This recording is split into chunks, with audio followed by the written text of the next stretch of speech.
Praise the lord. ప్రభు పేరిట మీ అందరికీ శుభాభివందన తెలియజేసుకుంటున్నాను. ఈ దినము దేవునికి వాగ్దానం చూసుకున్నట్లయితే కీర్తన గ్రంథము 77వ అధ్యాయము 12వ వచనంలో చూసుకుంటే, నీ కార్యమంతయు నేను ధ్యానించుకుందును, నీ క్రియలను నేను ధ్యానించుకుందును అని దేవునికి లేఖనం సెలవిస్తుంది. అయితే ఆయన చేసిన కార్యాలు, ఆయన చేసినటువంటి మేలు, ఆయన చేసినటువంటి గొప్ప పనులు ఆయన ఏమంటున్నాడంటే, నేను తలపోసుకుందును, గుర్తు చేసుకుంటాను అంటున్నాడు.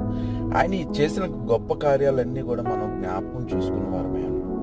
ఆయన మన పట్ల ఒక్క కార్యాలు కాదు, మనం పుట్టిన నాటి నుంచి ఈనాటి వరకు కూడా ఆయన దినదినము మన పట్ల ఎన్నో అద్భుత కార్యాలు, ఆశ్చర్య కార్యాలు జరిగిస్తున్నటువంటి మన దేవాతి దేవుని మరొక్కసారి, ప్రభువా ఈ దినం ఎలా బ్రతుకున్నానంటే కేవలం అది నీ ఉచితమైన కృప.